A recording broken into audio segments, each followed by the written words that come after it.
ये और जा यार, दुकान तो खुलने दे तू। खुलने से मतलब? हाँ, मैंने मिठाइयाँ लगाई नहीं, मक्खियाँ आ गई पहले ही। क्या है? What is your problem?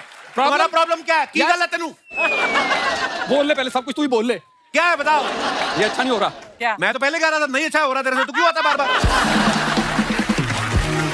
देख मेरी बात सुन, ये जो सपना है ना, हाँ, क्या हुआ उसको? वो मेरे को बहुत परेशान कर रही है। क्या परेशान किया उसने? परेशान उसने कल मेरे सारे फ्रूट खा लिए यार। फ्रूट तेरे पास आए कहाँ से फ्रूट बे?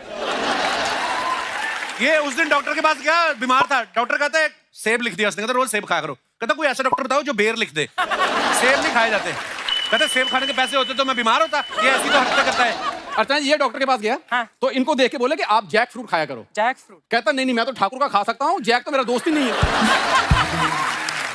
देखा, सारी स्क्रिप्ट रिहर्सल करते हैं, बाद में ये इम्प्रोवाइज करके ना अंदर से सोच के आता है। तेरे को किसने डरवाई है लाइन? देख फालतू का इम्प्रोवाइज करता है, पहले आर्टिस्ट बहुत ज्यादा है।